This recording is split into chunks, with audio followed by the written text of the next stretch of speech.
leo umasikini unazidi kukithiri kwa sababu maisha yetu vijana ni magumu kweli kweli. Hatuwezi kuwasaidia watoto wetu, hatuwezi kuwasaidia wazee wetu.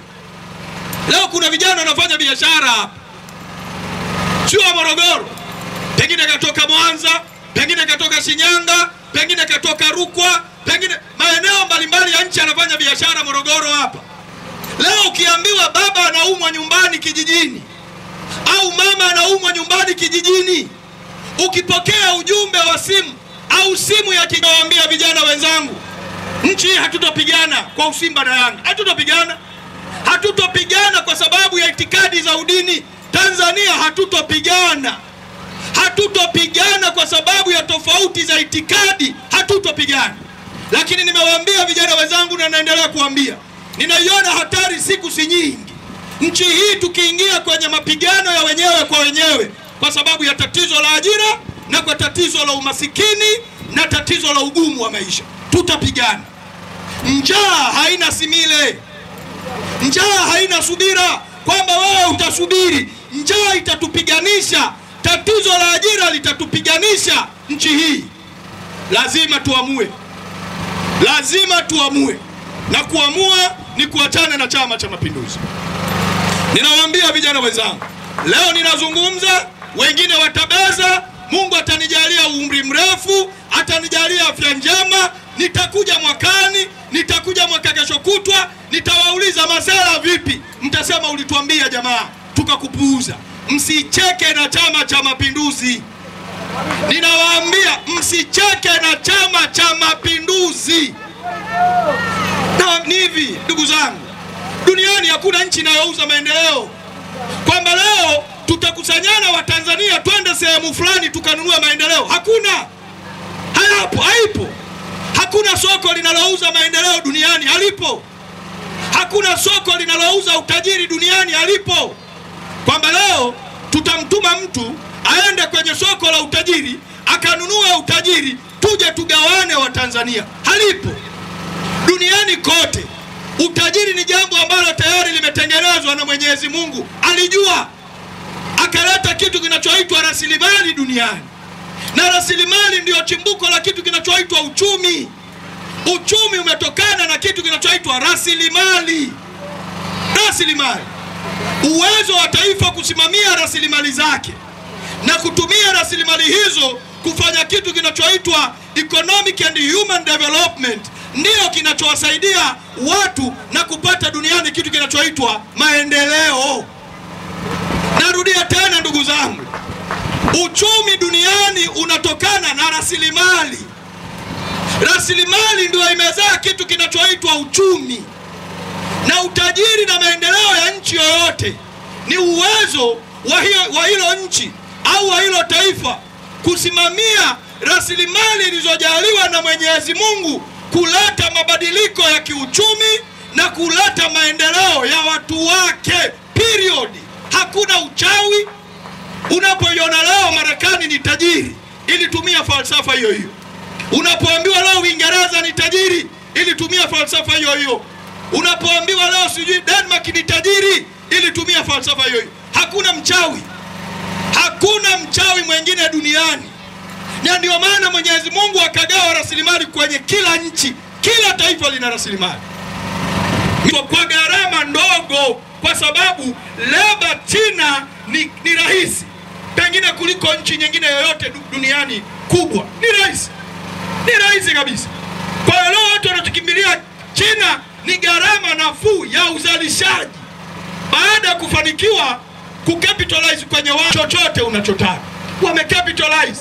Ni comparative advantage ambayo ni kanuni kuu duniani ya kuifanya nchi yoyote iweze kutumia rasilimali zilizojaliwa na Mwenyezi Mungu kuleta maendeleo kwa watu wake.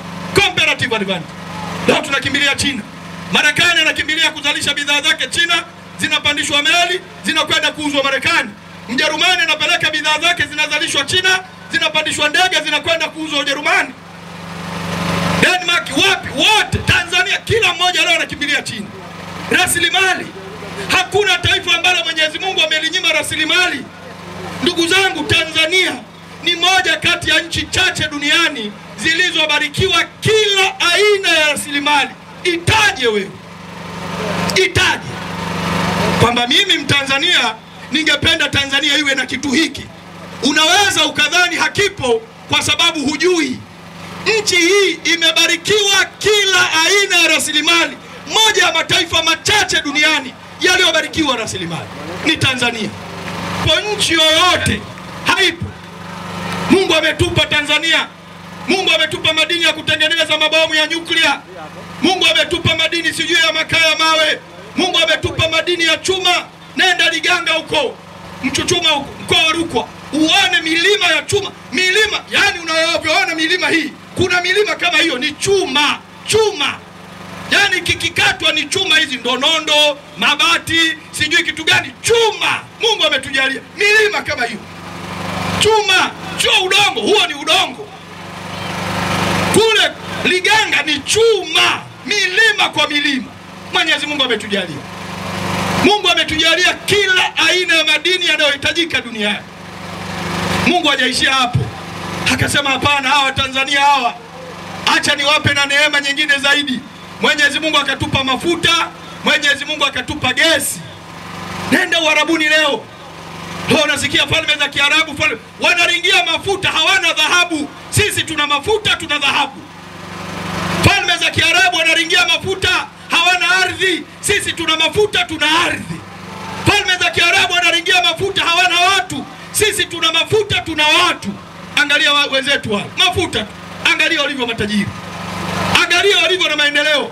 Hawajanunua maendeleo nje ya nchi.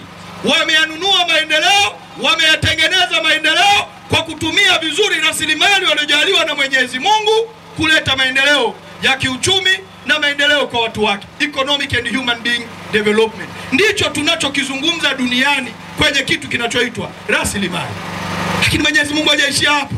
Mungu akatupa nchi hii bahari. Mungu akatupa nchi hii maziwa. Mungu akatupa nchi hii mito. Nendani nchi ngapi leo zina maji kama ilivyobarikiwa Tanzania? Nendani Misri hapa. Na tunasoma kwenye jiografia. Tunasoma swali kabisa. Yani angalia CCM walivyo mambumbumbu, wanatuletea swali linalohusu Misri kwamba Egypt is Nile and Nile is Egypt. Na tunajibu kurasa 2, kurasa 3, kidato cha 5, kidato cha 4, kidato cha 2, kidato cha 6. Tunajibu swali. Misri inategemea mto Nile. Sisi tuna mto, yani hiyo mito haisemeki. Na mto Nile unatoka ziwa Victoria. Sisi tuna ziwa Victoria, tuna ziwa Rukwa, tuna ziwa Nyasa, tuna ziwa Eyasi, tuna ziwa Natron, tuna ziwa Tanganyika. Mingi wenzetu wanategemea ziwa Tanganyika. Leo unapoangalia uchumi wa Misri ni mto Nile. Mto Nile unaotokana na ziwa Victoria. Sisi tunayo mangapi hayo maziwa? Lakini nchi ina shida ya maji. Nchi ina shida ya maji. Wenzetu leo Misri wanategemea mto Nile, wanalima kwa mto Nile unaotoka ziwa Victoria tu. Leo Misri hakuna shida ya maji safi na salama majumbani kwa kutegemea mto Nile unaotoka ziwa Victoria. Sisi tuna maziwa mangapi? Sisi tuna mito mingapi? Tuna shida ya maji safi na salama ya kunywa. Ndio Chama cha Mapinduzi wameshindwa. Wameshindwa na wamegota. Nawaambia kabisa, wamegota. Na angalia. Na hii ndio inatuonyesha nchi inahitaji marais vijana. Kuna watu wanasema najua Salum Mwalimu bado ni kijana, nisubiri nini? Hii dunia leo inaongozwa na wazee nani? Nani? Niwaulize Masela Morogoro, hii dunia leo inasubiri kuongozwa na wazee nani? Dunia gani? Leo tunahitaji, niwaambie, changamoto moja mkwamo mkubwa tuliokuwa nao ni generational gap. Kwamba leo kizazi chetu sisi bado tunataka kiongozwe na watu ambao fikra zao bado ni za ujamaa na kujitegemea. Yani kizazi cha sasa, mimi sio wa ujamaa na kujitegemea. Mimi sio kizazi cha ujamaa na kujitegemea. Hapana. Sijazaliwa wakati wa ujamaa na kujitegemea, wala sijakulia wakati wa ujamaa na kujitegemea. Mimi ni kijana wa kileo, ninaamini falsafa za uchumi wa kileo, mbinu na mikakati ya uchumi wa kileo wa kisasa. Mimi si wa ujamaa na kujitegemea. Leo tunataka tuongozwe na watu ambao fikra na mawazo yao ni ya ujamaa na kujitegemea. lakini kizazi wanachokiongoza ni kizazi cha leo ambacho hakijui na wala hakiwezi kubadilika wala kuendelea na falsafa za ujamaa na kujitegemea. Haiwezekani. Haiwezekani. Nawaambia ndugu zangu. Ndio maana leo tuna wimbi la tatizo la ajira. Mungu ametupa rasilimali. Tanzanite nimewaambia tunayo Tanzania peke yake. Lakini nenda duniani uliza soko kuu muuzaji mkubwa wa Tanzanite ni nani? Utaambiwa Kenya. Kenya. Yaani Tanzanite, angalia CCM vichwa vyao. Angalia CCM vichwa vyao. Tanzanite inapatikana Tanzania peke yake. Lakini kinara wa kuuza Tanzanite duniani anajulikana Kenya. Tanzania tunaongoza kwa kilimo cha maparachichi. Amtembei. Nendeni Njombe mkaona malori ya vijana wa Kenya wanaokuja kuchukua parachichi za Tanzania. Nendeni Rombo, Tarakea, Mamsera mkaangalie vijana wa Kenya wanaokuja kuchukua parachichi ya Tanzania. Leo Mamsera, Rombo, parachichi inanunuliwa wakati wa ua, sio parachichi, ua na parachichi. Wakenya wanakuja, wananunua ua, wanalilinda ua, wanalisimamia ua, linakuwa parachichi, linakomaa, anavuna, weka kwenye fuso, anapeleka Kenya. Ndugu zangu, Kenya kule hawapeleki makumbusho. Kenya kule wanapeleka viwandani. Viwanda vinatengeneza bidhaa zinazotokana na parachichi, ikiwemo mambo yetu ya urembo ya dada zetu hapa. Maparachichi. Nyingine wanasafisha, wanapeleka nje. Wazungu wakiangalia wanaona parachichi limetoka wapi? Kenya. Lakini ni parachichi la wapi? Rombo, Tanzania. Parachichi la wapi? Lupembe, Wanging'ombe, Tanzania. Lakini linapatikana linaonekana limetoka Kenya. Kitendo cha kupeleka rasilimali Kenya, wanalinda viwanda vya Kenya. Wanalinda kwa kuangalia Division 1. Division 1. Tunapigana vikumba kuangalia shule gani inafaulisha bila ya kuangalia shule gani na wajengea watoto maarifa ya kuweza kumudu mazingira ya kimaisha yanayowazunguka. Leo tunafikiria Division 1. Na sisi ya wanajua, wakiona tunapiga kelele wanashusha. Kuna kitu kinaitwa compromise. Una compromise standard. You compromise standards. Kwamba ili wafaulu wapate 85, hapana, fanyeni 65. Ili waonekana Division 1 ziko nyingi, Division 0 ziko chache. Mchukua mwenye Division 1, mtupe Morogoro mjini, mwambie kabiliana na maisha. Thubutu, atatafuta njia ya kurudia, rudi nyumbani kijijini kwa baba na mama akalelewa. Kwa sababu tunakimbilia Division 1. Sio ubora wa elimu wa kumjenga mtoto kuyamudu mazingira yanayomzunguka. Hatuna uwezo huo. Na sasa hivi tunaingia na ushamba mwingine, English media. Tunateseka, tunaumia, hatuishi vizuri, tunakondeana kutafuta ada za English medium school. Tunachokifuata Kiingereza tu. Kiingereza, hakuna kingine, ni Kiingereza. 2 mara 2 duniani ni 4. Wewe kaifundishe Marekani ni 4, kaifundishe China ni 4, kaifundishe Kenya ni 4. 2 mara 2 ni 4. Lakini tunafuata Kiingereza. 2 times 2 is equal to 4. Mtoto akikuja mnasema mtoto wa Faliani ameelimu kweli, msomi. Yani leo, yani mtoto akipita mtaani, good morning auntie, good morning brother, unasema baba Nanino, na sisi wa kwetu tumpeleke kule kwa sababu kule kuna elimu bora. Kiingereza. Kiingereza. Kanuni ya biashara ya uhasibu duniani kote, nenda kasome Harvard University, njoo usome Sokoine University. Is debit and credit period, profit and loss accounting ile ile, balance sheet ni ile ile. Tunafuata Kiingereza. Tunaua shule zetu kwa kufuata Kiingereza. Tunawaandaa watoto wetu kwenye mazingira ya hovyo, hawawezi kushindana kwa kufuata Kiingereza. Elimu nayo imeuawa. Ndugu zangu, mambo ni mengi tukianza kuichambua CCM. Nawaambia, na kama nilivyowaambia, Mwenyezi Mungu ametujalia kila aina ya neema kwenye nchi hii. Sijui ilikuwaje.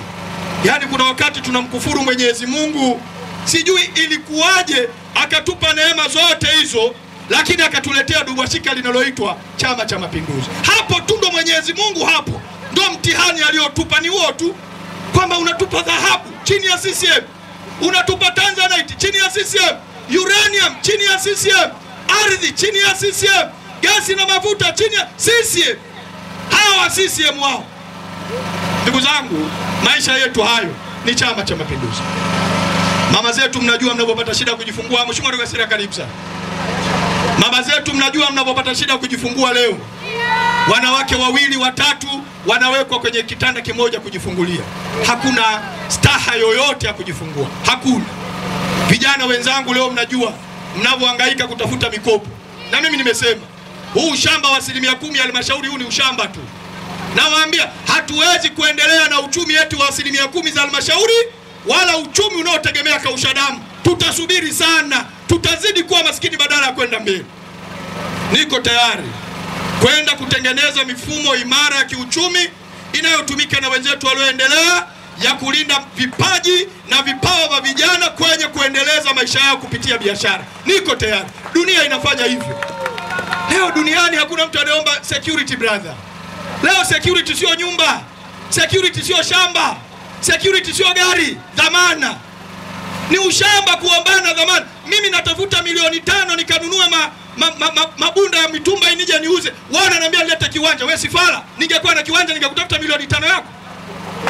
Yaani mimi natafuta milioni 5, unaniambia nilete kiwanja chenye hati. Ningekuwa nacho, ningekuwa na shida na milioni 5 yako.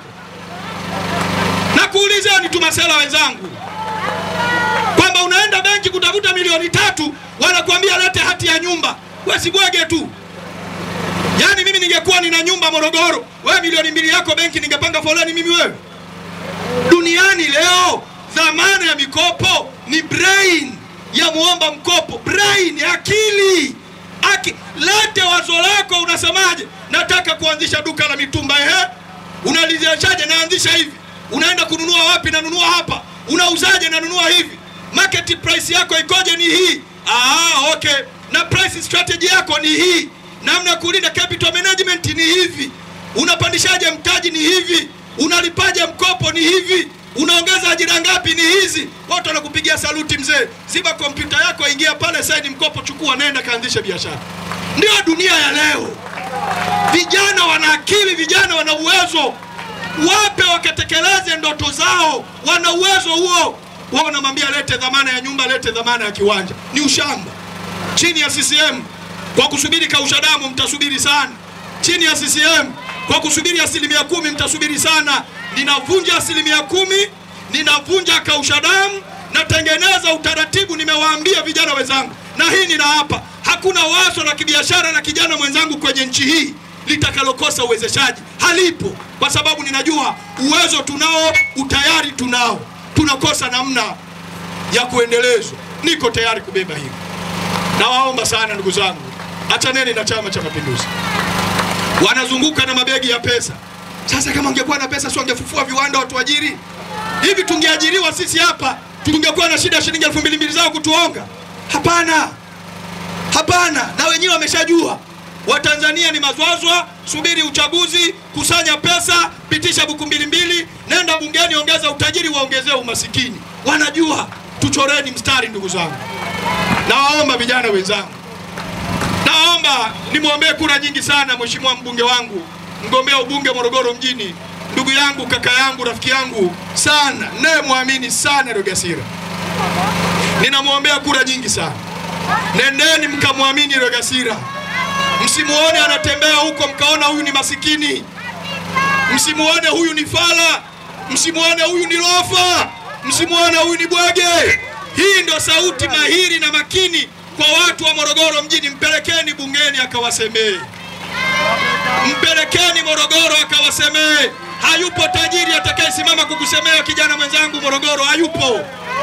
Hayupo tajiri atakayesimama kukusemea kijana mwenzangu Morogoro, hayupo. Peleka masikini mwenzako huyu, peleka mnyonge mwenzako huyu, kwa sababu anajua barabara ikijengwa na yeye ameendelea.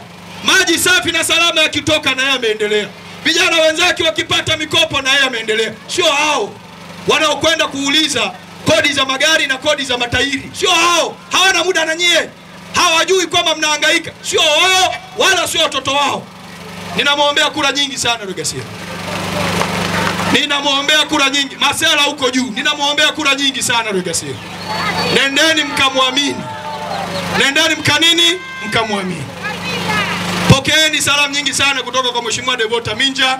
Wakati ninaunguruma Morogoro, yeye muda huu naye anamaliza mkutano kule Chake Chake Pemba. Yuko Pemba. Tumesema tutazisaka kura kijiji kwa kijiji, jimbo kwa jimbo, wilaya kwa wilaya. Pokeeni salamu nyingi sana. Na mwisho nawaomba sana nijiombee kura na mimi mwenyewe. Msiniangalie kwa umri wangu. Masela wenzangu, mkiniangalia kwa umri mtapotea. Kama uraisi ni umri, waliopita wote walikuwa wazee. Mbona maisha magumu? Nawauliza, kama uraisi ni umri, waliopita wote ni wazee. Mbona maisha ni magumu? Waliopita wote ni wazee. Mbona elimu yetu inadumaa? Waliopita wote ni wazee. Mbona biashara zetu hazipati huduma bora za kuendelea? Msiniangalie kwa umri, nipimeni kwa dhamira, nipimeni kwa uwezo. Nchi naijua, uwezo ninao, dhamira ninayo, nia ninayo kusimamia hili taifa. Na nawaambia hawa CCM wanajifanya wamepinda, wanajitia uchizi wakati yao yanawaendea. Nipelekeni mwendazimu mwenzao, nawaambia kule, nipeleke. Hawa watanyooka, hawa wananyooka. Hawa wananyooka, hawajapinda hawa. Nipelekeni nikakalie kiti cha Ikulu pale, tunyooshe nchi hii ndugu zangu. Sawa sawa? Tumeelewana? Kama tuko pamoja, hebu nyosha mkono juu tujue kama tumeelewana. Hebu nyosha mkono juu. Hebu nyosha mkono juu. Wewe msela hapo vipi mzee? Hapo msela wewe. Nyosha mkono wewe. Sasa je? Hapo ashikaji vipi hapa? Tuko pamoja? Tuko pamoja masela. Tarehe 29 tuko pamoja. Morogoro tarehe 29 tuko pamoja. Mnakwenda kunipa kura Msela Salum Mwalimu. Ninawashukuru sana. Ninawatakia kila lenye amani. Ninawatakia kila lenye heri. Mwenyezi Mungu aendelee kuwalinda, awajalie afya njema. Wafanya biashara, Mungu aendelee kulinda biashara zenu. Wakulima